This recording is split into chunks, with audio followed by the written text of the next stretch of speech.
Greetings, weary traveler. Come, warm yourself by the fire and let us regale you with mighty tales, tales of adventure, tales of heroism, tales of Tamriel. I am your host, Aggelos, and we're back after a few weeks-ish of, I guess, not being around. Ark, I don't remember. Ark, how are you, buddy? Hello.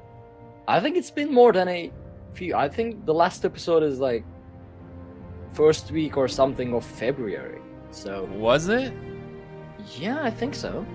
I know it's been a little while for us. Yeah. I know we had some scheduling conflicts between both of us, so that made it very hard. For those who don't know, I started a new job recently. I'm very excited about it, but it being a new job, I'm trying to get used to it, and therefore I've been exhausted the past 2 weeks because it's only 2 weeks old. So that's kind of been, what I've been dealing with now. Also joining us, the one, the only, Miss Blood-Eye herself. How are you? Hello, how are you guys? Wonderful. Great to be back. Did you miss me? I did. Now, I know it's been longer than a week for you since you've been on. All right. Well, Congrats on the new job, by the way. Oh, thank you. We are in game right now, or at least I am. Hopefully I won't get bombed too much by Robot, aka Blood-Eye, but maybe. I'm on my baby warden, but before we begin the show, we do have a couple shout-outs that we need to do. As I should probably, get myself to a point where I can actually see what they are. Shout-outs to a few new patrons that we have over at patreon.com/Dungeon Crawler Network. That would be Harry Ludford, as well as I pull down here, Alpha Soul for upping his pledge, and Vincent as well for pledging. Thank you so much. We really appreciate that. Helps keep the, the torches lit here, That kind of keeps us all stocked in skooma, whatever we need, right? Allows us to go to the Ebony Flask every once in a while. More or less, I'm making a reference to Hookers and Blow, but yeah, there we go. Awesome. As well as, I should say, I gotta say, shout outs to a few of our new Twitch subs that I had on here, and I had it just 2 seconds ago, but now apparently I lost it. It was me. It was Raxiel, buddy. Wow. And of course, Pim, the awesome from the Guild Mythic for Ashes of Creation. He's been donating like crazy to get me to PAX.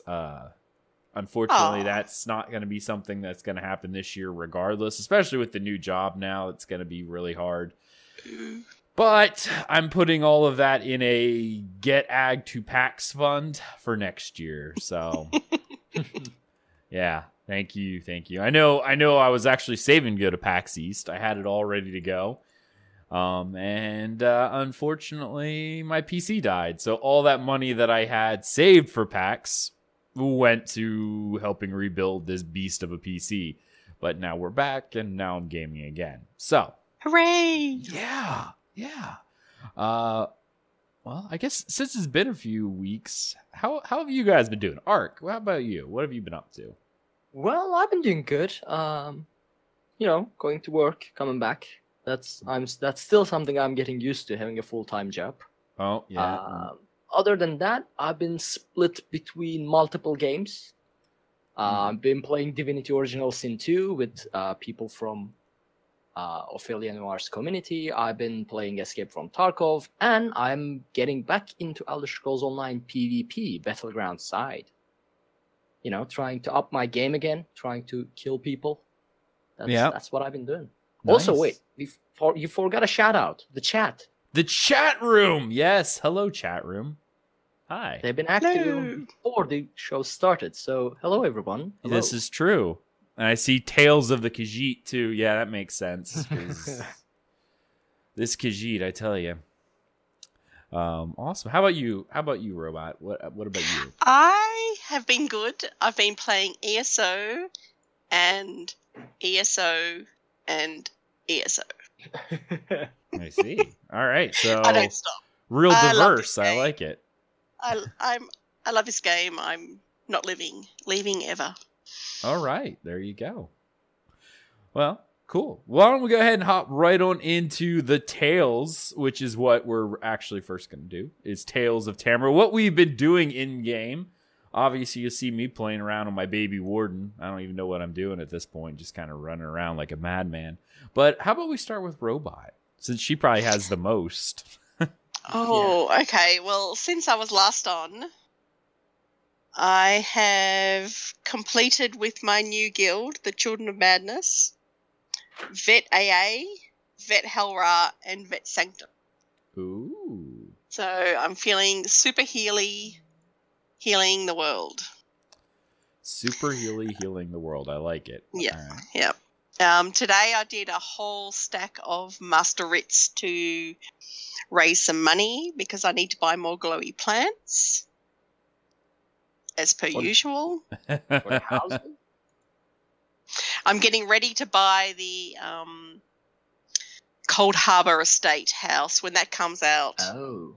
I'm so excited. Like, best house ever. So I've been It's like, not a house though. I don't care. It's an It's a empty block of plot. land that I'm going to build beautiful, glowy magnificence on. I have probably about $2 million worth of in-game gold plants ready to go. Nice. will I'm be looking forward to amazing. see that. Thanks. And here people were telling me, the average wealth of people in game. I'm telling you, it's obviously much higher. You guys are beyond average wealth in the game. I don't think that's correct. I've been farming like a crazy woman to get money to buy glowy plants. See? That's not farming like crazy doesn't mean average wealth. Nope, that's average wealth. No. The other good thing is last night I did Vet Fanglair for the first time from the new DLC. Uh-huh. That is one beautiful dungeon. Beautiful. Oh my god, it's amazing. So Have you everyone done should do scale that. color as well? Oh yeah, I've done that. Yep. Which one do you like better? Oh, okay. I can answer that two ways. Visually, Fanglair is the most beautiful dungeon, but because I'm a healer, I want to get the Jorvold's guidance gear, so therefore Scale Caller is what I prefer to do.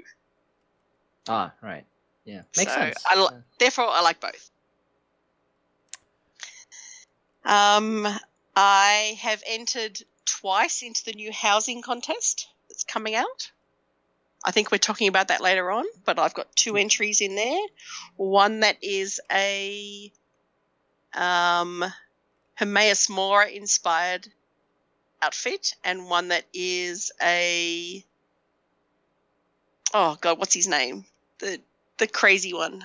Sheagorath. Dagorath inspired outfit. Do you have screenshots of those? I do. Oh, I would love to see them. I will Indeed. send them to you. Awesome. Just post them in the Discord. That'd be great. I will do that. Yep. Awesome. So I've been doing that, and yeah, that's about it. Doing pledges, dungeons. The new dungeons are amazing. I love them. And building stuff, getting ready for housing. Oh. Oh, okay. All right. Anything else? That's about all, I think. Okay. All right. How about you, Ark? All right, so what I've been solely doing PvP in Battlegrounds. I've been trying to get back into it since. Okay. Oh, right. Last episode, remember how I said, I don't do Battlegrounds anymore because it's champion points. Okay. Yep. After that, I did a test stream on Twitch titled Serenity in Tamriel. I'll turn it into a series in which I just walk around, no talking, no commentary, just some pleasant music in the background, and I just hop on the horse and walk around the zone, just following the roads, no engagement, just a very, calming, relaxing, at least that was the aim of it. Right. Exploration of Tamriel, that kind of thing. And I posted this on Twitter, and Galiskner said, what happened to listening to progressive metal and killing people in Battlegrounds?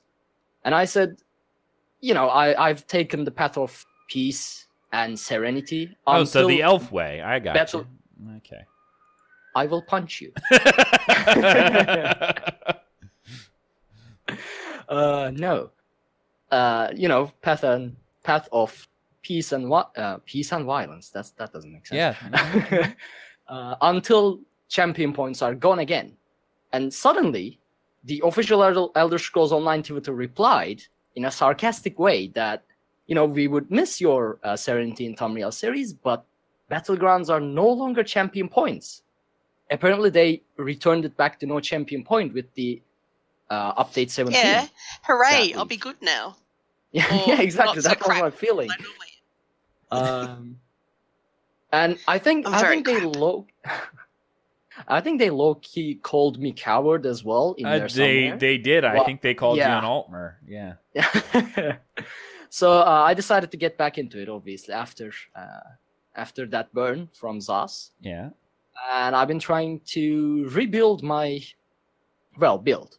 So I first tried to go back with my old build, which is Meridia's Blessing.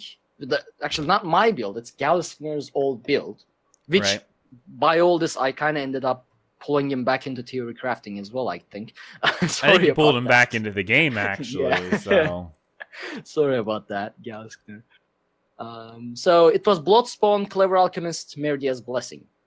Okay. And I got back into, and it was working before, and I got back into Battlegrounds, and I got my butt kicked, basically. So I thought, okay, maybe this doesn't work. Because you're not anymore. a sexplorer, I gotcha. I will punch you again. I'm succeeding in this. It's kind of like last episode where I beat real hard on Oblivion. You always find something. Yeah? You always find something. Yeah. I'll invent punching someone over the internet. That's what I will leave as legacy to the world. Gotcha. Like 2050. You'll see it. You'll be able to punch people off the internet just because they called you an Altmer. Well, that seems like it should be. Clan of Orphan, Tales of Tamriel, now brought to you proudly by the Queen. Oh, you shut your dirty whore mouth there, sir. But I'm happy because you will have your fair share of beating in this episode, so I'm satisfied with that. We'll come to that. We'll come to that later. On your Tales, most likely. So yeah, I realized, I thought the build doesn't work anymore. Apparently it was just because I was rusty, but that's what I thought. So I got on some theory crafting. First I tried Velidreth Monster Helm because it was what Nerdman destroyed me with. Like when I first dueled Nerdman, those poison balls destroyed me. So I thought, okay, Nerdman destroyed me with these, maybe I can destroy other people with it. And I wanted to try the new sets from the new dungeons, Scale, Color Peak, and Fanglair. Yeah. So I found Curse of Doilemish, which is the heavy set from Scale, Color Peak. And it deals a large amounts of physical damage if someone is immobilized or stunned or whatever. Right. So I went out with that. It was sort of working, but it was very situational, like extremely situational. So I gave up on it, and I decided to try Zaan Scale Color's Monster Helm, the Zaan set. I don't know what the set is actually called. But it is one hell of a monster set in PvP. It hurts. It hurts. So what it does is, when you do a light attack or a heavy attack, it has a chance to link someone with a fire beam, and it deals fire damage every second for like 5 seconds. And it's a lot of damage. But the thing that it helps me with, what I usually fail at PvP is to execute. I can burn someone down, but when it comes to execute phase, they have their resources back and they heal up, and we just repeat this process all over again, and I end up killing no one. Right. What Zaan does for me is, as soon as I proc Zaan, I see the fire beam. I also proc Clever Alchemist, and then I go full heavy on whoever is linked. And either they heal Zaan's damage, and I can kill them with my own damage, or they heal my damage, and Zaan ends up killing them. So it kind of helps me go through burning their resources and end up executing them. So I've been getting a lot of kills Maybe not as much as, I don't know, a Magicka Sorcerer or a Stamblade, I don't know. But I've been getting kills, and I'm still very, very tanky as well, unless I go 1 versus 4 or something like that. So yeah, I've been enjoying it, and I got a motto: Zaan does not forgive. And like, if Zaan picks you worthy of the beam, she does not forgive. You die. Okay. So yeah, that's what I've been doing. I'm still testing it. Galston and I still talking. I'm gonna try his Daedric Trickery set at one point because he's been suggesting it for, I don't know, a year probably. I tried that. Oh, you tried it? How was it? Yeah, I didn't like it. I have to be honest. Why didn't you like it? It's too random. Like, random things pop when you don't need them to, and it just wasn't very utilitarian. Yeah, that's what I feel like it would be like, because what Daedric Trickery set gives you is... need, like, max stam or something, and it gives you speed, and you're like, yeah, well, that's not useful.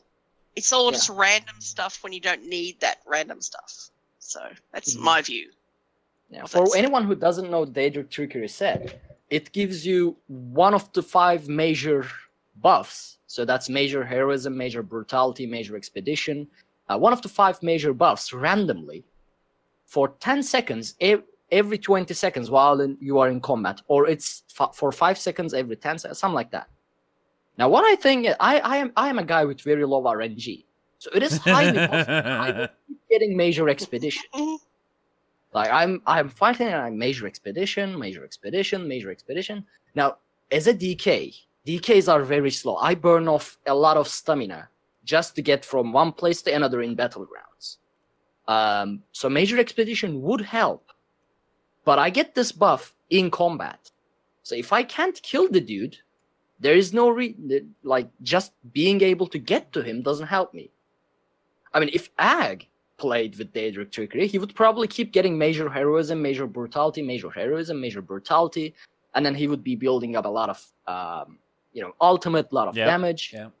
But that's Ag. He has RNG. He probably killed RNG gods and became one himself. I am the RNG god. Yeah, I like that. That's so true. It's true. So yeah, but I'll give it a try because Galston really, really praises the set a lot, and I've seen his video. It performs actually very good in his video. So yeah, I'll give it a shot. I'll get one of my European friends, Geo, to craft it for me, and I'll give it a shot. There you go. Or Ark. You can come back to NA and we'll craft it for you. You know, that is also true. That's true. I can't play with you guys in NA anymore. You can. I have a normal line. I'm Australian. I can play with them. See, there you go. But I am in the middle. That's the problem. I am right in the middle. Like, when the events, for example, the Imperial City Night event is 4 or 5 a.m. for me. But it's a weekend. It's a weekend, though. Yeah, but if I'm awake at 4 or 5 a.m., it's either I did not sleep, which I won't be able to go to work the other day because I'll be sleeping. Or you could just go to bed early and be okay. Anyway. Yeah, but that's we the miss problem. you, Ark. That's the story. We miss you. Guys. Well, I'm actually going to blame equal parts Ark leaving the NA server and Crown Crates as why I don't play ESO as much anymore. So well, you say that, but that's the end of my tales. So okay, so it's my turn now. Yeah, okay. It's your turn. All right. Since you mentioned, Crown Crates as the reason you don't play ESO. Yeah. What have you been doing this week? First thing I got to do is I got to switch my mount because I don't like the mount I have here. So let me just scroll through here and see what I got. Let's see, Frostbane Bear. Let's check that guy out. Oh, I'm in a cave, so I can't mount him right now. Okay, so we got the Frostbane Bear. There we go. Oh, maybe no. There we go. Okay, so we got the Frostbane Bear. Yeah, he looks pretty nice. I like him. Yeah. Let's see. All right, so let's see what else. Oh, the Frostbane Camel. Let's check him out real quick. Hold on. Oh, he's pretty neat. I like him. Yeah, let's see what else we got going on here. The Guar, the horse, the saber cat, and the Frostbane wolf. So, yeah. Nice. So I got all 3, or actually got all 6 of the mounts. I got the Get out. Yeah, I got the 3 free crown crates. And in all 3 of them, I got one of the frost horses. Or the apex mounts, as you would call them. So I got all 3 of them had one. So, I bought crown crates because I had about 8,000 crowns sitting on me. Wait, you did what again? Yeah, no, I For bought anyone crown who crates. did not understand. Yeah. You bought? I bought a pack of 15 crown crates. Yeah. Bought? Yeah, because I wanted the wolf, and I'm like, well, I have enough gems. I had like 600 gems or so, because every time they gave free crown crates, I've never really gotten anything out of the crown crates. Very rarely. I mean, I've gotten 1 or 2 apex mounts before, but most of the time I got items that I already had. So I was building up gems like crazy, because every time I'd get one... So from the previous crown crates, where people usually get potions and, scrolls, you got a couple apex mounts. From the free ones. From the free ones. And you didn't get anything. Okay, continue. Yeah. So since I got 3 of the 6 mounts, I decided, okay, let's give it a shot. Let's see what happens. And I see Blood Eye. Awesome. Cool, you can help me kill this lady. Because I'm a maximum level 35. Oh, nice. See, I knew you'd show up eventually. So I bought a pack of the 15, in which case I proceeded to get the other 2 of the 3, as well as a bunch of other random things like the motif, the frost motif, and a few of the legendary rewards. So a couple pets, whatever that one horse is, the zebra looking one. Things like that. I love that. That. So I got him. So so then I bought the wolf because that's what I thought I wanted, and the wolf is very cool. I do like it, but I actually ended up liking the horse more. The horse is actually, it kind of reminds me of like a super tricked out. What was the one that you bought? The white something, because you couldn't get the Yakuten Charger arc. What was that called? I don't remember the name. Hold on, let me check. But you know the style. Like it has. Yeah, the Witch King Charger. Yes. Yeah, the Witch Knight Charger. Sorry. It kind of reminds me of that, to be frank. In that style of horse, the Clydesdale or whatever you want to call it. They have the feathered feet and things like that. So it kind of all lined up. I'm like, that works. So, Dagger of the Sun. You know what? Why not? So, it's level 3, Egg. What? Your Dagger of the Sun. Well, I'm only level 3, but it's better than the stupid bow I had on. Anyway, so I bought those and got all the mounts I wanted because I was actually saying all the other crown crates I thought were stupid.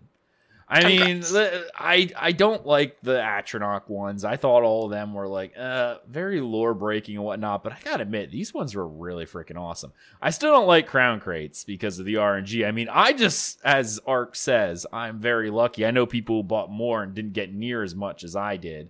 But yeah, I'm gonna stand behind my new theory that you killed the RNG gods and claimed their throne. There's no other explanation to this. My apotheosis to divine godhood is available. Ooh, I got rewards. What did I get? I mean, if there was a Daedric prince of luck, or Daedric or Aedra of I've lost a bag. Of luck, that would probably be you.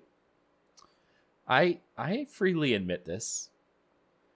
I freely admit this. I got ring, racial line. Oh, attribute points. See, I have no idea what I'm doing with a warden. So anyone who's playing a warden in chat right now, because that's what I'm messing with right now, what's a good warden? Like, what's a good build for a warden? I don't even know what I'm messing with.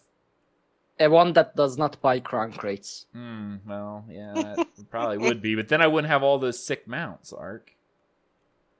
Well, you've been bashing people for wanting and getting those same mounts that you now have. Well, yeah, I know, I agree. The difference is that you just are Glister! a lot more lucky. Come back. Come back. Wait, did you guys fight Is Galasknor there as Yeah, well? he's here. He's right past he's us. in game! You guys are having a party there. Hold on, let me log in. He Yeah, just well, ran see, past- you're not here, so... Yeah, I can be NA, there in like 5 minutes. NA. Yeah, NA is the place to go. Yeah, so people in chat, tell me a good build for a warden. I have no idea. Anyway, so yeah, I got all those mounts, and I mean, in reality, just due to how lucky I am in terms of RNG, I essentially got. Well, I mean, if I would have counted that as paid, I probably would have equated it to, I don't know, maybe $150 worth of crowns, because it's all stuff from like, you know, with the, if you bought the free crates and everything like that, and then also the ones that I bought, which is 5,000. I still had some extra, so I still have crowns, but we'll just call it that. I'd say, yeah, probably about maybe not $100 worth of crowns. I got 6 mounts. Well, actually, 6 of the Apex mounts, and then a bunch of others. So, I mean, I know I made out like a bandit. I don't know if it would have actually equaled out at this rate to if I would have bought them separately, but maybe. Like, that's the thing I'm confused of. Is it separate? Break that down for me. Someone break that down. How much did I spend per mount? It's really quiet. Everyone just got really quiet on me. I'm waiting on you to do the calculation. Oh, I don't know. Also logging in. Oh, okay. I just wanted to make sure, like, that whatever happened, like, no one, you know, Discord didn't die on us again. But yeah. No. So we're good there. I'm also processing the fact that you bought crown crates and you got like a lot of Apex mounts as well with it. Yeah, yeah.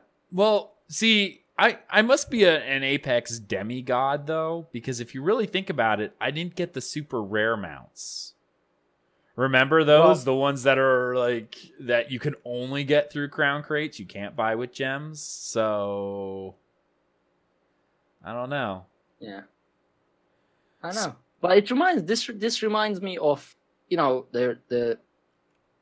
it's in Star Wars, the Palpatine says, you know, there's a quote, ironic, he could save others from death, but not himself. So, okay. Yeah, ironic. He could save others from buying crown crates, but not himself.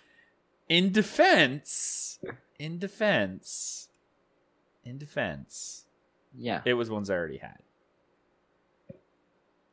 So, from subbing. Oh, yeah. So, because I had a ton, because I just resubbed for the, you know, the big package, so you get a ton of crowns right off the bat. So, and I hadn't been on forever, so, you know, that was, I just had a ton of those hanging around. But yeah. And then last night, what else? I'm still working on my Templar build, trying to mess with it a little bit, and I just don't know. I just don't know. I mean, I'm doing 5 Hundings, and I should be doing twice bitten or 2-fang snake or whatever. But as a Nord, I just feel like I don't have enough stamina, so I feel like I want to go. What is that other set? The Bone Pirate Tatters. I had been collecting that for a while, and the reason why I'm thinking about it is because whenever you use a drink, and I generally use the dubious Cameronian Feast or whatever, which counts as a drink but gives you health, stamina, and then a whole bunch of regen. if you have that set on, you gain like 2,000 stamina on top of plus like a crap load of stamina recovery. So if I go that, my damage won't be as high, but I should have insane amounts of recovery. Mm-hmm. So I'm still fighting with that. Oh, I got a level up reward. I forgot those existed. I've never leveled up a character at that point, so that's what I'm kind of doing right now. Is one of the reasons why I'm playing the Warden is to get those other crown crates, because I didn't do the other the level. You get those at least one time. So oh, I have a Flameatronic crate on this account. Hold on, just one. Just one. Let's see what I'm gonna get. What are you gonna get? There we go. Opening it now. So... Watch it be something like your Yakuten Charger or something, and then you'd be like, I have Yakuten Charger on this server. Crown Vigorous Regout, Potion, Crown Experience Scroll, and Purple Lipstick. There you go. I mean, so obviously that's just awful. Yeah, it is. Yeah. I mean, that pretty much tells me that you are not an RNG god. So. Well, I think we established that about 3 years ago when I first started Elder Scrolls Online. Yeah, that sounds about right. Ooh, my Winter's Embrace just went up.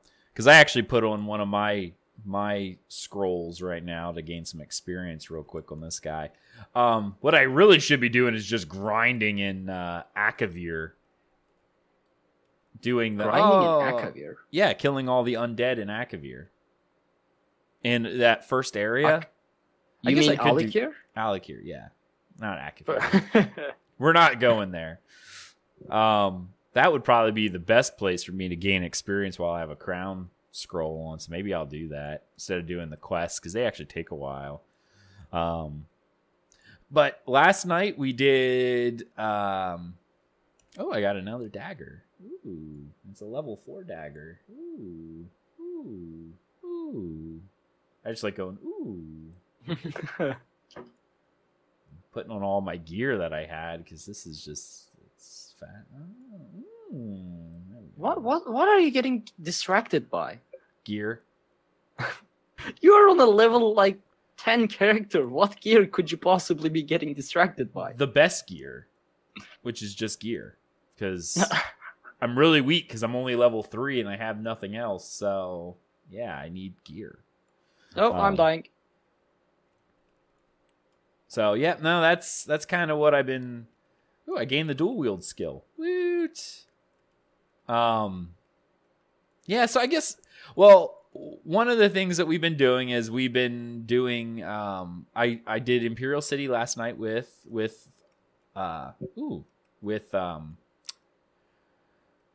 several people, storms and whatnot, and we're actually starting giving participation points for anyone who's in our Ashes Guild as well by playing ESO and doing some events. So that was our first one of those. Wait, how does that work? We're offering a small amount of participation so that people can rank up and earn DKP early and give a how do I want to say it? Just try to encourage people to get together and play together and whatnot. So get that guild camaraderie through a game that we currently have. Mm-hmm. So since we already have that, it was a lot of PvP last night. I think I walked in with like 800 Telvar stones and walked out with like 230. Like that was it. That's all I had. There was so much PvP going on last night. Tons of bananas, tons of blueberries. It was just, it was nuts, you know? So, yeah, that's kind of, yeah, we had fun though. We ran around. I did all the quests. So that was pretty much all of the Telvar stones I was going to have was based on that, because we didn't get anything else. And I'm trying to think what else we did. Oh my goodness. I'm drawing a blank at this point, but you got too distracted by level 2 items. I know. It's like, hey, it's awesome. I'm trying to level my poor little warden here. You know, he needs levels. And actually, right now, I'm just trying to find bats. I guess that's up on this hill again. Whatever. So, but yeah, no, that was definitely really cool. Tons of PvP. If Gallisner was there, I mean, he could have earned some participation points and also, helped fight off the bananas that were everywhere. But he wasn't. So, he went to go see a movie instead. So, give him a hard time about that. Yeah. I don't know. I'm still just, like I said, I'm trying to figure out how I want to do my PvP set. I actually ran around with dual Valendroth. And that set is pretty insane. The one with the 3 poison balls of doom. I think that's the one that I guess. Valendroth, yeah. Yeah. I don't recommend it though. I tried it. I don't recommend it.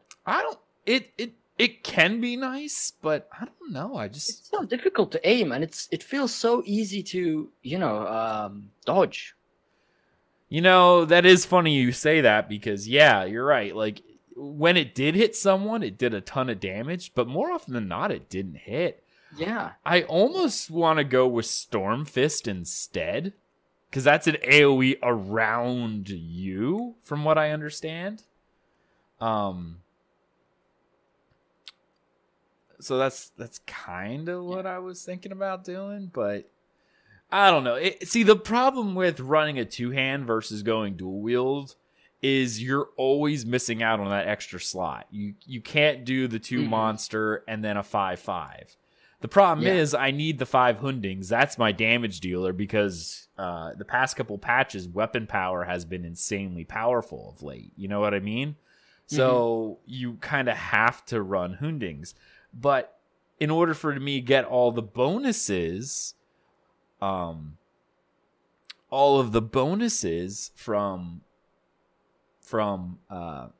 the whatever other set, whether it be the DPS set of Two Fang Snake or the insane regeneration of Tatters, I need to run 5/5, which pretty much means I'm going 1 something else. I guess I could at that point run Maelstrom weapons. I mean, you can do it like we do with Gallisner. 1 bar sword and shield or whatever you want. Well, for PvP you could, but for PvE you kind of need... Oh, you are going for... Yeah, I thought you were talking about PvP. It's kind of both. Both. I just love my 2-hander. I don't want to give it up. It's too nice. I guess at this point, if I wanted to, I could go the 5 Hundings crafted. That would give me 2 set to go 2 Fang or in this Bone Tatters, but then I need the jewelry. I guess so. Well, farm for the jewelry. Well, I guess do all dungeon sets now have jewelry equivalents to them? Dungeon sets, as far as I know, yes. Okay. I guess I could at that point try to get... I would love to try to get the Bone Tatters. I mean, as far as I know, the only sets that you don't get jewelry is the crafted sets. The rest you should be able to get jewelry for. Yeah. Dude, what is your character wearing on his head? Hold on, slow down. It's a pot. It's the ugly pot. No, it's not. It's a bone hat of some kind. What the hell? That looks weird.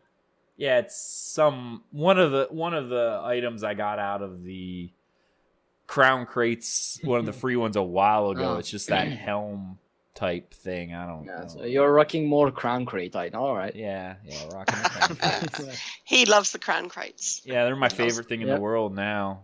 They are. All right, so no crafted for maybe possibly another few months. So yeah, I mean, that kind of is the issue that I'm having at the moment, which is, trying to, because I'm pulling up my character. Get out of here, items. Yeah, I could craft the 5 pieces of Hundings, and then I'd have 2, but then I'd have to get the jewelry from the dungeon in order to get the twice. But then that would leave me with a weapon that would be open if I could get myself a master or a maelstrom or anything of that nature. Any of those weapons, that would be pretty neat. Mhm. Actually, what does do they still affect the same items? Like the master does tier 1, 2, 3? I don't know. Because I never had a master or maelstrom weapon. So the problem is Maelstrom would probably be good for a bow because it would affect volley. Because I think it goes master does the first item, Maelstrom is second, and then Asylum is third. For a bow, if I could get, well, if it would ever do poison arrow, my goodness, that'd be amazing. But it would have to be a Maelstrom bow in order to get volley. But since I generally run two-handed, the only skill that's of any use whatsoever is actually cleave, and I'm not even using cleave.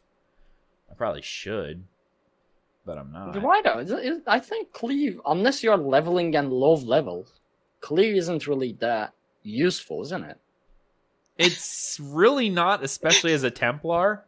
I see everyone just dancing around me too. We were having fun, Egg, and you ruined our fun. I did. I need to continue. Yeah. Continue. Finish. We were doing good dancing for you, and you left. I know. I'm awful, but yeah, that's, I don't know. As I see some people get Asylum 2-hand stupid powerful. I don't, as a Templar, I'm already running biting jabs. That's kind of like my go-to. So it seems kind of worthless to run anything else at this point. I don't know. I wouldn't know. Yeah, I'd have to get Asylum. Where is Asylum drop again? I can't even remember. It's the trial in Morrowind, right? Yes. Yeah.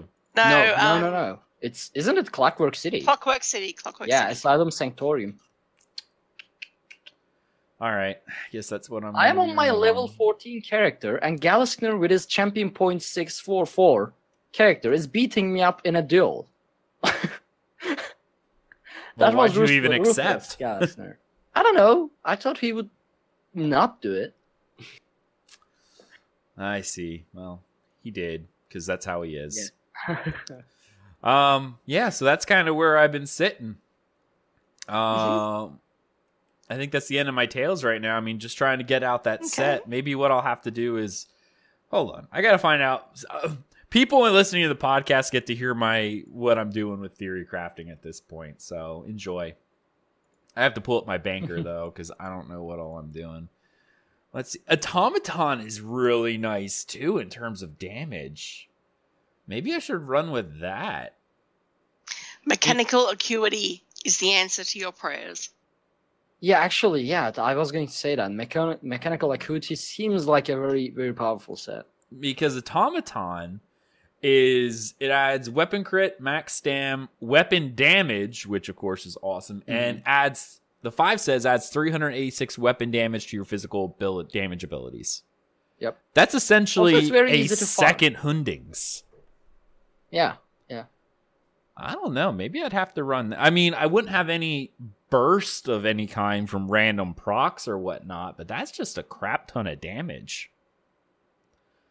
I might have to look at that because I already have a lot of the Automaton. The problem is I only have the Automaton gem. I would need the whatever the other one is. It gives robust, but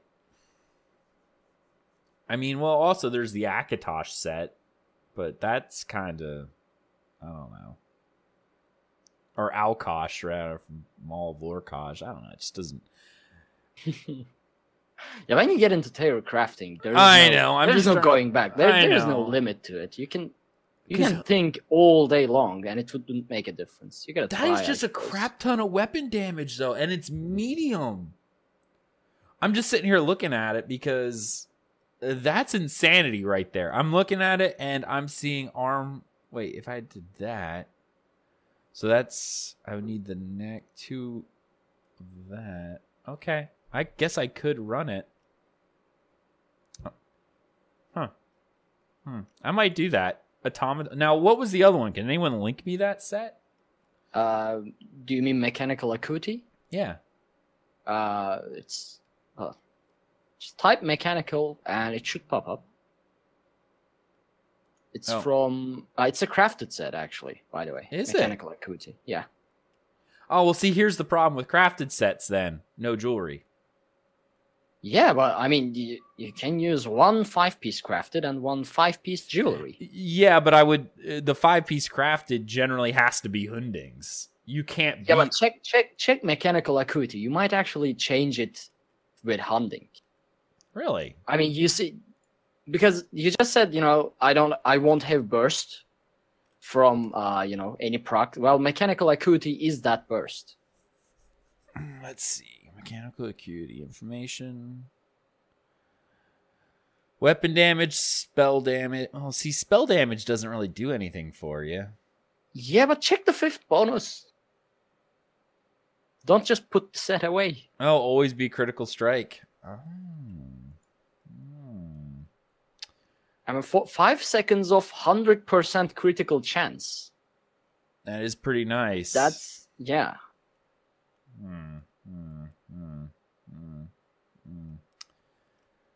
don't know. Now, my only issues for PvP side of stuff. What would I do for it? That would be a PvE set, but generally I don't have enough skill points to go around to do a lot of builds.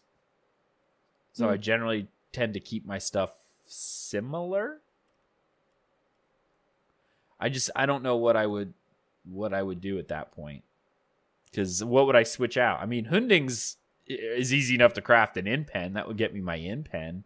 I'd still do a lot of damage, but I feel like, well, I guess it all comes down to skills at that point. I would just need to make sure I could do Major Defile on people to make sure they can't heal and have my CC and whatnot. I guess I wouldn't really need Burst. It's just a matter of keeping them away. Really, not really, because people use Purify and Forward Momentum, whatever, to get rid of Major Defile, and they heal up like crazy. At least in Battlegrounds, like right. I see people heal up from 0 to maximum in a second. Like they just go boom, full health. And so without Burst, you're out of luck. Yeah, without Burst, you either have to have very good sustain. That you have to be very good at resource management. I think that I'm not a pro in PvP, but that's what I feel like. Or you have to burst them down. It's either one of those. Because especially in no champion point, you don't have like very extra damage, and it's very easy to heal. Especially for Templars or Sorcerers. Practically anyone who is not a DK. They just heal up right away. Things have changed. Mech Acuity greater than Hundings. And it's actually really funny that you say that, because I take a lot of my stock from Outcast, because he's an amazing Theory Crafter. He still uses Hundings on his PvE sets. Not Acuity. I mean, as I said, I'm definitely not a pro on PvP side. Or any DPS side. I don't know about PvE DPSing either. Yeah. So yeah. Well, I mean, honestly, the first thing I can tell you about PvE DPSing is, don't go two-handed. So, and I do. So there we go. Because I just enjoy the two-handed way more than the dual-wield skills. I just don't find them fun, really. So I don't know. I'll have to look. Maybe I can. I mean, I could build the set. That's definitely not a problem. Yeah, that's what I was gonna say. I mean, you are a master crafter, aren't you? Just craft Hundings and craft Mechanical Acuity and just test it out. Ooh, I get a bag space upgrade with my next level up reward. Nice. I think where I'm going to go next while we're doing the show is I'm actually going to travel to the port. So if you guys have characters who need Fighters Guild rep, you might as well come with. We're just going to kill zombies. I just thought about something. You get backspace upgrade with your level up, right? Yeah. does it go beyond the limit or just gives you a, the bag limit is, I don't know what, 250? Whatever. Let's say it's 100. Okay. Yeah. With the bag upgrade you get from leveling, does it add to that 100 you can purchase, or is it just... it's only on a character you've already leveled, and it works the same way as the horse. You can bag upgrade 8 times. So when you get that upgrade, it takes up one of those. So if you actually already had them all maxed up, it's just a reward you don't get. Similar to how they're going to offer me that Palomino horse or whatever. And I already have that. So of course, the second that, I get it, it'll just disappear because I'm not going to have it for anything. Hundings is vanilla. It makes me laugh. It really does. It's just like I said, I really trust Outcast with this stuff, and the way they do the numbers now, weapon damage just does so. What in the heck just happened? I literally fell because my character just all of a sudden ran backwards off a cliff. That was weird. Anyway, I need to get down here anyway for the Sky Shard. I don't know. It sounds like a really good set, even though that third set bonus is a complete waste as a stamina Templar, because I don't do anything with Magicka anyway. Yeah, but I mean, I say give it a try. I could play with it. And I see, as Sean says, the Asylum 2-hand drops in Clockwork City on normal. It's easy to get. If you use Reverse Slash, you get ultimate every time you use it. Oh, it affects Reverse Slash? Oh. Reverse Slash is my bae. I love Reverse Slash. I really do. Reverse Slash is like the sickest thing on the planet. Like, it's insanity, and I love it. That's how pretty much whenever I'm doing, when I was farming for the Automaton set, that really is the place to go. Because I can solo Grobel adds by myself. If there's a tank and a healer, I don't even need any other DPS. Because all the healer has to do is keep the tank alive. And I think I've done it on stream already. You've seen, like, I get like 120k DPS a second on Grobel just because of how Reverse Slash splashes the damage around. Oh, it's glorious, and I love it. It's disgustingly sick. So I'm dealing with Galiskner right now, and it's turning into an infinite duel because we both have tank builds. Oh, well. Please tell me, this would be a lot easier if Blood Eye would just teleport to, the area I need her to. No, she's quiet. All right. Who? What? Yeah. I guess, I don't know. I keep going over my head. It's like it kills me, especially for PvP, because I generally like to build my sets in a way that I just kind of flop things around, so my playstyle doesn't really change that much. Which is probably not the right way to do it, but I don't do any super hardcore PvP, so, I mean, take that into account as well. Boat to the Gold Coast. That's not where I need to go. So yeah, I don't do that. I don't know. I'm just torn. I really am. Can you take me to another alliance? Take me to Glenumbra. There we go. Yeah, I don't know, that raw damage from Automaton set though. I mean, you're not relying on any procs. It is more damage than frickin' Hundings, which is already insane. So all my damage would already. Yeah, but here's the thing: I don't see many people using Automaton. So why they are not using it if it's such a good set? You know. Well, a lot of people also dual wield at that same point, so they're. I mean, I don't know. I do agree. Like, the thing is, there are better setups. It's just. I don't know. There are better setups, but everything that I see, is there not a boat over here? I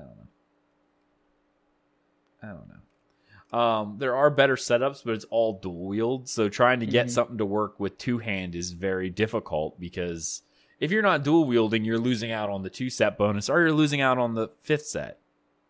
Yeah.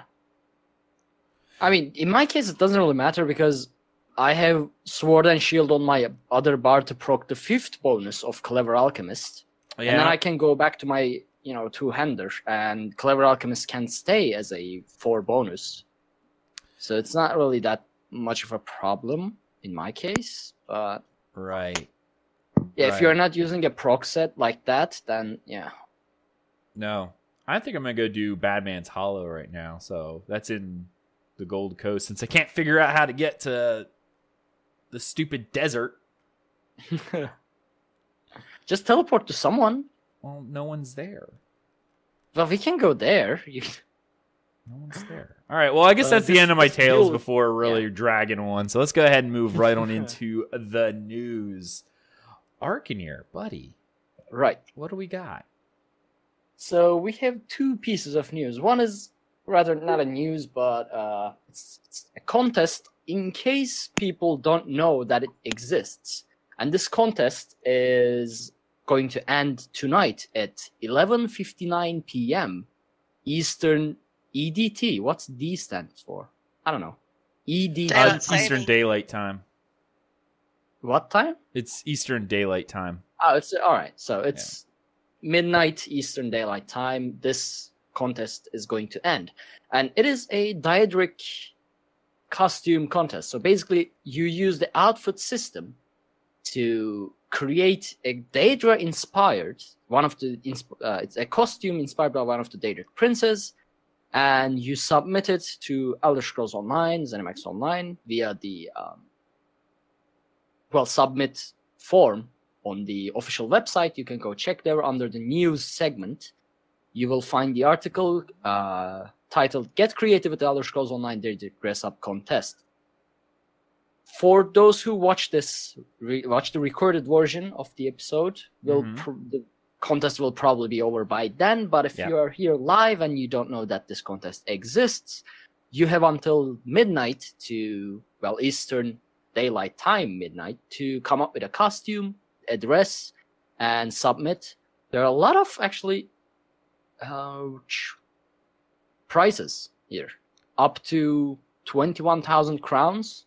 10 outfit change tokens, 4 additional outfit slots, 1 outfit station, 1 crown store motif, in-game mount, in-game unfurnished home of choice. So there are some solid prizes to win in this contest. Right. I cannot participate because of the country limitations, but actually there are only a few. Hold on, let me check real quick if I can find.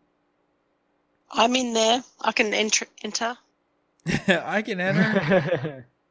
Yay! So one of the 50 United States or District of Columbia, excluding the territories, military installations, and commonwealths, Canada, United Kingdom, France, Germany, Austria, Poland, Spain, Belgium, Sweden, Switzerland, Norway, Netherlands, Luxembourg, Russia, Australia, New Zealand, Argentina, Mexico, Peru.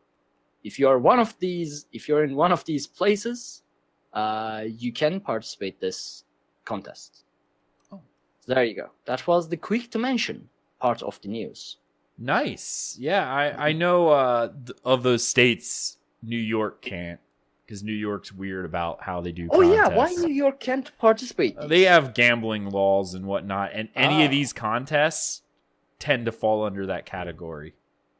See. Why, I don't know, but that's essentially, a lot of times New York is excluded from tons of these just because of that. Mm-hmm. Oh, I see Clan of Orphan. I'm in game. Where do you need me to go? I appreciate it, bud, but I actually found where I need to go. Because there's a ship in Stormhaven that will take me to Aggelos. That's what I was looking for. So I will get there momentarily. Gotta get my ship. Okay, cool. Right, I know. So Oh no, I was gonna say I know. Blood Eye, you've added or applied to these. Right? I think she's dead. She might have fallen asleep. I legitly think she fell asleep. No, I'm here. I'm talking. Can you hear me? I can now. Yes. Okay. Sorry, my Discord's being stupid tonight. Oh, been there. I entered one competition, Share Goreth, with one of my guilds, and then the other one with a friend, Pocket. We've done a Hermaeus Mora entry. I'm rather curious about the Hermaeus Mora one because Sheogorath has a distinctive style with his purple, tunic and white wobbly hair. Sheogorath has a distinctive style, but Herma Mora is a flying collection of octopus arms. Correct.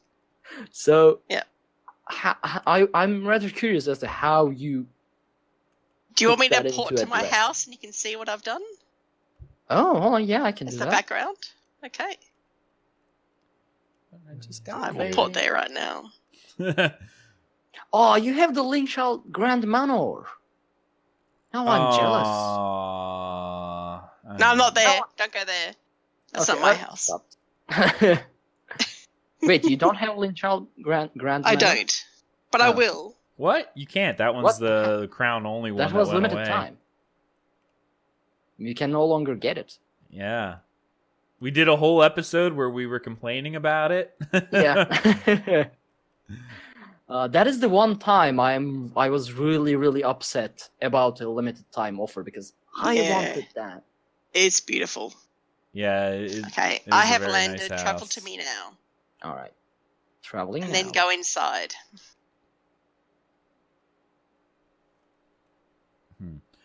All right. Well, I guess we can continue with the news, I guess, at this point. Right. Yeah. What was the other thing?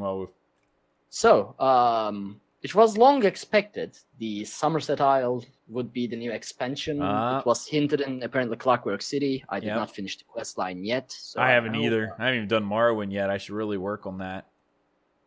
Robot, I tried to pick up the Sky Shard in your house.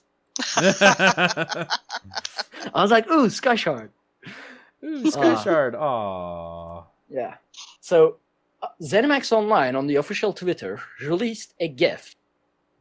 It titles "By Decree of the Queen," and it's just an image of a parchment writing signed by Queen Iren. There's a candle next to it. It's very simple. What it reads is, "My loyal subjects, your queen has exciting news to share as soon as the time is right. I bid you watch and listen for the next herald, who shall present a royal announcement of great significance to us all. Your faithful monarch, Iren something Queen Flathead. Queen Flathead. Dirty knife here. I can't actually read what the second word is. Iren something Aldmeri. I don't know. She says it once or twice. I don't know. She's weird. Yeah. No one cares. She's weird. I suppose this was not suppose, but it is the official, tease of the Summerset Isle expansion, I suppose. Since the summer is getting close and we'll get a new expansion. Is it that time already? Yeah, it is. It is an expansion time. Yep. Oh man, it's gonna cost a lot. Yes, it will. It's gonna be amazing. And I still haven't done a single quest in Aldmeri Dominion side. So I'll miss a lot. Like I'll go to Summerset Isles and there'll be a lot of references, and I'll be like, "What? I didn't do this." And another thing, I don't want to go to Summerset Isles. If I could do any Aldmeri quest, I would do the original Aldmeri Dominion quest line. How am I supposed to play? I won't miss out on buying this expansion because it will not just add Summerset Isles, but it will probably add new battlegrounds, maybe a class, I don't know. Yeah. So I will buy this, but I won't do a single quest in it probably because it's Aldmeri. It is. I can't get a single character of mine to immersively do the quests. Like I either have to do it completely blacked out, like just to do the quests, in which case, why do quests? Like it doesn't give you anything. unless you follow the story. But I can't follow the story because I hate them. I don't know. I honestly don't know what to do. But yeah, Summerset Isles, it's coming. I suppose like June or July. Is that when the other one came in? I think it was June, wasn't it? The Morrowind expansion. I think so. I just got a Kuda rune. I'm excited. It Morrowind looks like expansion. people are actually grinding out here too. So I knew this was the place to go. There's actually a whole group of people who are just pulling swaths of these undead and just killing them. Because there's just tons of undead, so they're just running around pulling and AoEing them all down for experience. So it was June 6th, Morrowind release date. So I suppose we could expect first week of June for Summerset Isles as well. Yeah. Yep. They've been really good with their timing, right? Like all of that. They've not missed a date yet. So, you know, they've not pushed anything back or anything. So there's a good chance we'll get exactly that. So I don't know. Gassner says, do we get to burn and pillage the Isles? See, if quests have things like choices like, okay, help Aldmeri or mess up the Aldmeri in Summerset Isles questline, I'll be happy, and then I can do the quests, you know. Right. Or maybe quests will give me some, I don't know, artifacts belonging to the Aldmeri, so I can maybe fit it to my immersion as something like, okay, I'm gonna take these Aldmeri artifacts and I'm gonna drop into the nearest volcano, because why not? So I would. If there are things like that, I could find a workaround to play the quest line, but I'm not sure. I don't know. I'm at a loss as to why you would even want to, you know, do anything with that, but because I'm gonna pay a lot of money. I don't want it to go to waste. Well, that's not cool. But everyone's telling me stamina is the way to go. So why is it ill-advised? That does not sound correct. But yeah, that was the end of the news. Okay. Unless we want to discuss further about how we hate Summerset Isles, but I'm always open to that. Well, yeah, no, I mean, oh wow, that costs oh, it's a stamina heal. That's pretty sick. I'm just playing through this because I'm like, wow, that's. Oh, you mean the Warden stamina heal? Yeah. Actually, fun fact: Eloa, you know Eloa, yeah, is playing as a stamina Warden bow healer. That's really weird. And they completed Veteran Scale Collar Peak, and I think they completed Veteran Fanglair as well. Yesterday, I saw them complete Veteran Bloodroot Forge. Really? So yeah, she's making it work. That's really weird. Not gonna lie. But yeah, cool. 104 often says AD for life. No. What? No. No. No. Sorry. Not to play. Not here. Not here. No. This is an AD free podcast. This is a safe place. You don't say that here. Yeah, no, I guess. Yeah, I don't know. All right, cool. I'm really with the chapters, they do tend to add a bunch of stuff. So I am excited to see not necessarily the land as much because it doesn't have that nostalgia feeling that Morrowind did, but I definitely am curious to see, you know, what other things they do, because generally they added battlegrounds last time, so I'm assuming there's going to be some system that's going to be added, or a new class even. Yeah. Because that's what they did last time. They added the system, which was a battleground, and they added a class. If they try to add a class every expansion, then we'll, in 3-4 years time, we'll have like, what is this? Why this game has 8-10 classes? What is happening? I mean that generally happens anyway over time. Well, I suppose that happens a lot with MMOs over time. But they can barely balance 5 classes right now. Adding 6-7 classes, there's gonna be the issue of, there's still the issue of that, the more classes equals the more difficulty balancing them, in my opinion, at least. I just feel like they have to add a class, because what else are they going to add? Because I don't think they'd add 2 systems, even though we haven't heard anything about spellcrafting. Yeah, that's actually what I'm thinking is coming as the system. I mean, it would fit. I mean, Altmer's magic. The only thing that I could think of would be they add 2 systems in lieu of the class, and that would be spellcrafting and jewelry crafting. Yeah, maybe. And then, of course, more battlegrounds or whatever. But that's my thought. I mean, if they're gonna do that, but I really do feel like they will probably end up adding a class, because that seems to be what they're doing. Yeah, but Kim says data mining hints at jewelry crafting and Psijic Order Guild. Now that would be... I would love to know more about Psijic Order Guild. That would be nice.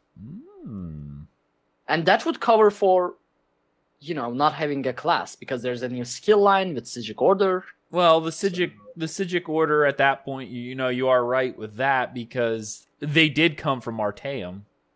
Or their island of Artaeum was originally part of the Summerset Isles, until they went, no, you guys are crazy, and they left.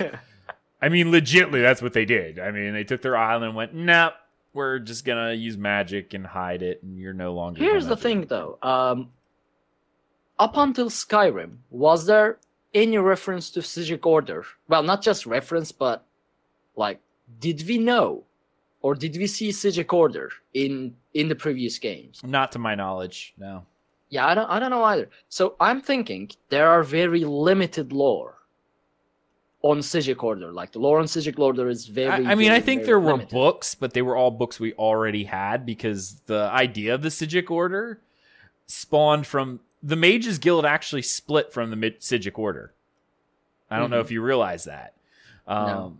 It was the guy who's here in the Second Era. The Mages Guild that we're seeing right now is technically, I believe, pretty much brand new, because the idea was the Psijic Order wanted to keep magic to itself, whereas Valeris Galerion wanted to teach magic to anybody. So he had that split where him and Manamarco went off to form the Mages Guild.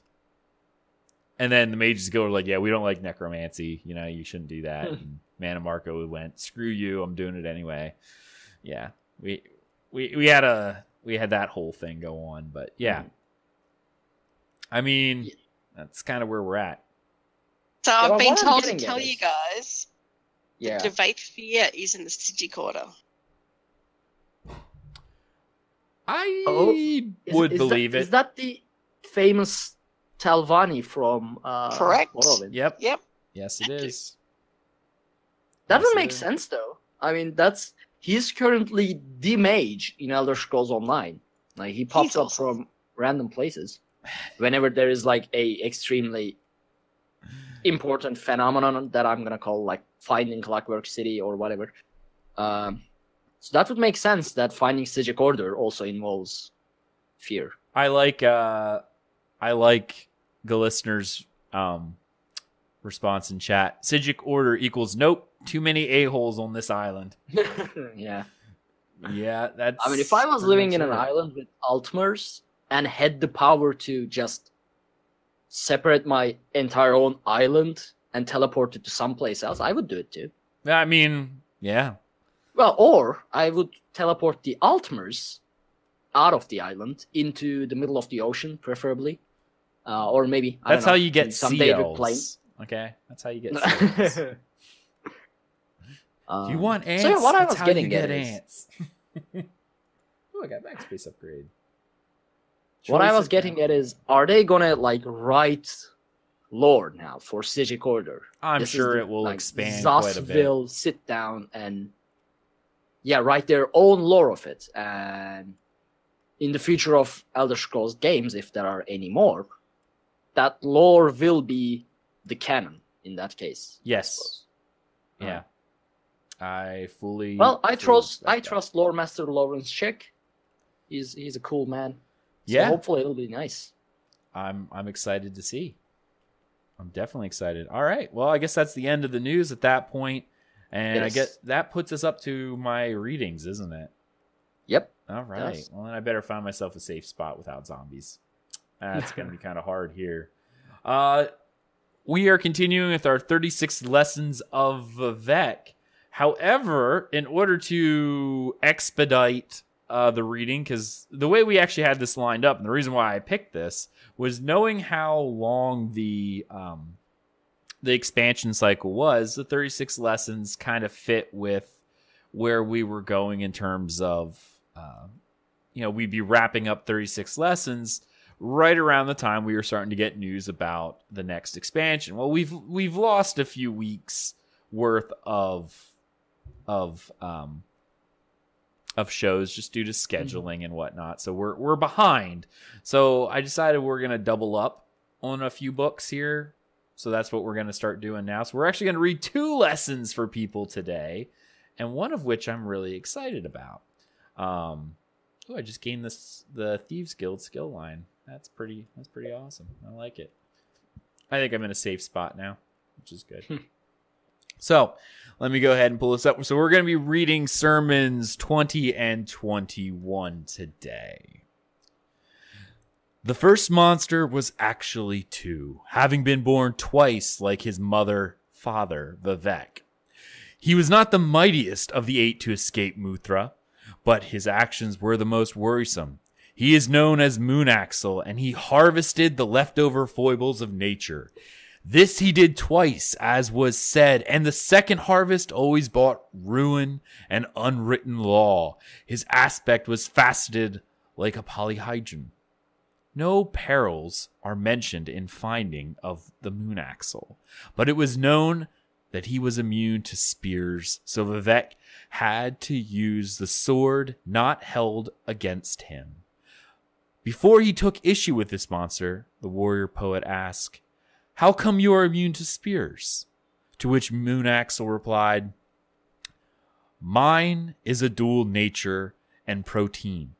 I am, in fact, made of straight lines through which none last too long. In this way, I have learned to ignore all true segments.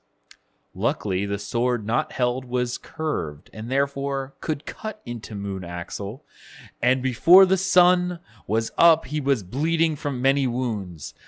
Vivec did not slay him outright, for to do so would to keep the foibles of nature within him and not back where they belonged. Soon Vivec had traced geography right again, and Moonaxle was ready to be slain. Vivec rose up in his giant form, to be terrible to look upon. He reached into the west and pulled out a canyon, holding it like a horn. He reached east and ate a handful of Nyx hounds. Blowing their spirits through the canyon made a terrible wail, not unlike an unsolved woman. He said, "Let me overtake you," and Moonaxle was overtaken by the curvatures of stolen souls. They wrapped around the monster like resin until finally he could not move, nor could his dual nature. Vivec said, "Now you are solved," and pierced his child with Muthra. Moonaxle had been reduced to something static and therefore shattered. The lines of Moonaxle were collected by Velothi philosophers and taken into caves there, and for a year Vivec taught the philosophers how to turn the lines of his son into spokes of mystery wheels. This was the birth of the first whirling school. Before, there had only been the surface thought of fire. Vivec looked at his first wheeling students and observed, "Alike the egg-layered universe in this morbid possession of 3 distant coverage, soul-wrecked and alive, like my name is alive, in this cloister you have discovered one walking path, hilled like a sword, but more coerced. So edged it is that has to be whispered to keep the tongue from bleeding, where its signs evacuated their former meanings like empires that tarry too long. The sword is estrangement from statesmanship. Look on the esteemable lines of my son, now crafted star-wise, his every limb equal distant from the center. It is solved because I will it so. There cannot be a second stage. Think on the theory that existed, the 5 elements and alike the egg-layered universe. I am cause for great density. Here is a thought that can break the wagon's axle. Here is another that can soar. The ending of the words is Solvi. All right, so episode 20 talks about one of his children with Molag Bal named Moon Axle. Now, all I could say is it is insanity in a can, right? The one thing of note is actually, if you make note, he talks about the whirling schools, right? Where else do we hear the idea of the whirling schools? Art, do you know? Whirling? The whirling schools, yep. I don't know. Aggelos Desert with the Sword Saints. Oh. Yep. Right. Yep, he's talking about the Sword Saints in this regard. At least that's what he makes allude to. Now, it's kind of what makes me kind of interesting about this, because he actually even talks about the walking paths and things like that, which is the idea of ascending into godhood, divinity, kind of he made a few veiled references to Kime, because he talks about the Wheels of Mystery, which we're actually going to talk about next. Which is, a way of ascending to godhood. The one kind of dirty note here is he talks about piercing, that the monster escaped from Muthra, which we know is the name of his spear, as well as his manhood, because he does make reference to that as well. And it's fun because he uses the two interchangeably. Unless he did indeed, pierce his son with his sword, which is incest. But hey, whatever. I don't know. Whatever you're into, I guess. Can it really be incest when it's a monster? I'm not really sure. But I like how he uses the two kind of interchangeably. And you'll see that a lot in this.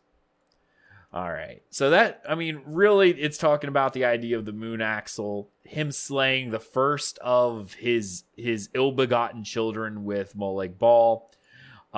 He makes references to the whirling schools, which is something that, we see in the Aggelos Desert with the Sword Saints. I don't know where the connection of the Sword Saints and Vivec is.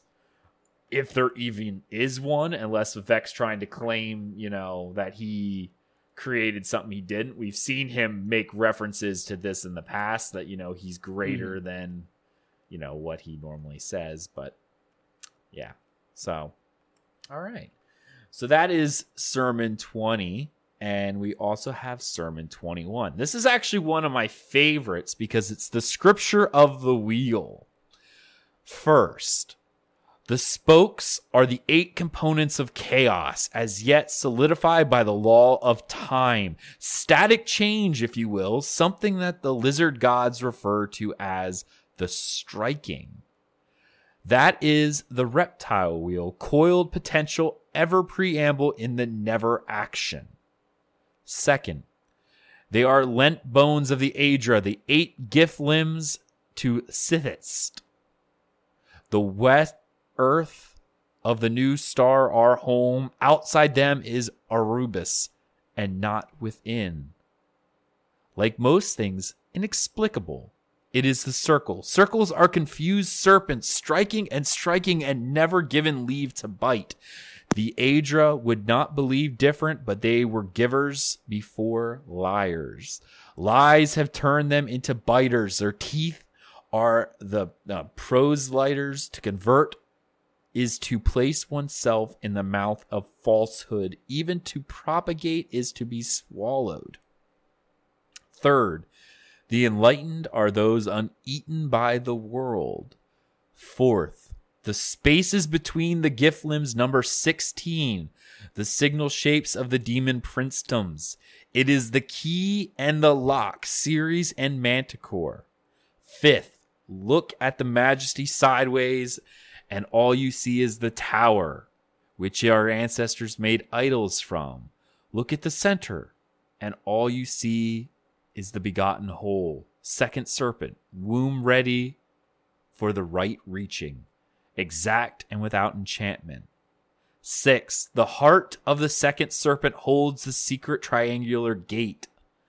7th, look at the secret triangular gate sideways and you see the secret tower. 8th, the secret tower within the tower is the shape of the only name of God, I. The ending of the words is Am Sylvie. Okay, so now this is actually one of the more fun, kind of esoteric lessons, and actually one of my favorites. The reason why this is actually one of my favorites, let's actually talk about we'll talk about the first verse first. The spokes of the 8 components of chaos, yet solidified by the law of time, static change, if you will, something the lizard god refers to as the striking. That is the reptile wheel, coiled potential, ever preamble to the never action. Okay. The reason why I want to talk about it, it makes references to the 8 Aedra and the actual creation of the world Mundus as we know it. The idea of the yet solidified by time law of time, talking about Akatosh establishing time from the chaos, right? Yeah. Something the lizard god refers to as the striking. Again, making references to Akatosh. There's also some veiled references to the Redguard lore of Saket and Akal. You know, the serpent constantly eating itself. So you'll see that as well. The second, the lent bones of the Aedra, referring to the creation of the world, right? That they gave of themselves in order to create Mundus. That's why we see the planets in the night sky. The 8 gift limbs to the Sithosit, which is again referring to the void, because they already said that the void Erebus is outside. That is where the realm of Mundus is contained, is within this area. The gift limbs meaning the planets that are contained, as well as Mundus. All right. Again, Vivec is making reference to the Aedra as liars, as being gods. This is also making idea that they are not gods, that indeed there is something greater. This is actually where we start breaking the fourth wall here, which we'll get into. Third, the enlightened are those uneaten by the world. Again, breaking the fourth wall. There have been some comments by Michael Kirkbride and some people who examine what he's doing. I said he likes to break the fourth wall, and that he takes you outside of the game, which you will see here by the end. The enlightened are those uneaten by the world, aka those who are not part of the world. Fourth, the spaces between the gift limbs, number 16, the signal shapes of the demon princedom. So this is actually referring to the realms of Oblivion and how they are connected as part of they are in Oblivion, so they're in these pocket realms of the Erebus, but they're still within time itself, right? They are actually still subject to time. They are not actually part of the void. They are, separate of the void, the pocket limbs of Oblivion. All right, so here's fun. Fifth, look at the Majesty sideways. All you see is the tower. Tower lore is one of my most favorite parts of the Elder Scrolls because it literally makes zero sense. They talk about our ancestors made idols from. You actually see the idea of the tower in several parts, and you'll see this later. He talks about the towers of the world that actually hold the towers together. And this is actually one of my favorite parts because there have been references to the towers within Tamriel that actually hold the Mundus within Oblivion. If the towers were at all destroyed, that Oblivion would indeed, the world would go into nothingness. And this is actually fun because if you talk about this, in every Elder Scrolls game, we've actually destroyed one of the towers. There's actually not many left. Wait, we did? Yes. Look at in Oblivion, right? Actually, I hear my son upstairs. You actually see the destruction of the temple. Well, so the White Gold Tower is one. That has actually not been destroyed yet, right? Red Mountain is considered a tower. The Crystal Tower is considered the tower. Anamentine is considered the tower. And there's actually a few others. There's one in Rivenspire, which we actually destroy in ESO. Hold on, I have to pull it up. Oh, right. You remember that tower? I got on top of it, and I was like, I found the highest place in Elder Scrolls The Doom Online. Crag, yes. You actually destroy that tower. What about Skyrim? What we destroy in Skyrim? In Skyrim, you actually... Destroying Alduin creates this issue with time, space itself. You actually disrupt the birth and life cycle of Tamriel. Morrowind, and it actually, the tower's actually destroyed as Red Mountain, to be honest, because it's destroyed right around the start after Morrowind is over. That's destroyed. So in Daggerfall, you destroy the Numidium, which is considered the brass god, one of the towers of Tamriel, actually, because it contained the heart of Lorkhan. Yeah. So we have that. Let's see. The heart of the second serpent holds the secret triangular gate. Look at the secret triangular gate sideways, and you see the tower. The secret tower within the tower is the shape of the only name of God, I. Some people refer to this as Vivec saying he's the only God, but that doesn't make a lot of sense because he's part of the tribunal.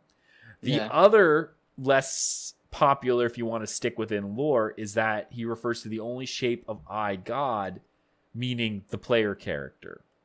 And remember, the one thing that we know about Kime is the ability to reshape the land to your will, right? Yep. So the reason why people are assuming that this is a veiled reference to the ESO Creators Kit that came out with Morrowind, be able to create anything, and that's actually how we know about the mods. So the idea of achieving Kime is being able to recreate the world in your own vision. And that's kind of been a staple of the Elder Scrolls series, right? Creating mods, creating the world in your vision. That's kind of breaking of the fourth wall. This is too meta. I mean... Oh, yeah, no. How did they come up with this? All of 36 Lessons is meta. It's insanity in this point. But yeah, so the idea of the only name of God, I, meaning, you have all these divines and stuff like that. But in reality, they don't mean anything because you could essentially create anything you want using the creation kit. So they mean nothing. Man, this is brilliant. Yeah. This is just brilliant. I love it. Now, some Elder Scrolls purists obviously don't tend to care for it because it does kind of take away from the idea of lore, right? Saying that, none of this actually means anything if you're able to, access the creator kit and create whatever you want, right? Which is true. You can from a game aspect. But from a world aspect, it does tear apart the lore a lot. So, I guess that's the end of these lessons. So that was sermons 21 and, of course, 20. 21 being one of my favorites in lore, just due to the fact that it's crazy, right? And it definitely breaks a very meta discussion. So, all right, I guess that's going to be the end of Tales. I think Robot, her Discord decided to completely die, so unfortunately she's out of luck. I don't know if she's back yet. She may or may not be, but Robot, I don't hear her, so I think she's dead. Yeah. All right, so Ark, where can people find you? Well, people can find me at anywhere that is Arkhaniir. It's ARKHANIIR. I try to regularly stream on Twitch. It's a variety of games. I also do stream Elder Scrolls Online. That is the related part, I suppose, to this, to the listeners of this podcast. That is twitch.tv/Arkhaniir. You can contact me over Twitter, same twitter.com/Arkhaniir. You can send me an email at arkhaniir@gmail.com. And I think that's about it. Okay, cool. And of course, you can follow everything we do, dungeoncrawlernetwork.com. You can follow me personally on Twitter at Aggelos, AGGELOS _WOF. if you want to actually follow me there. Of course, Twitter for @Tales of Tamriel and @DungeonCrawlNet. If you're interested in following those, I encourage you to do so because you can see when all of our shows go live, when our stuff posts, all of that. So I do recommend that.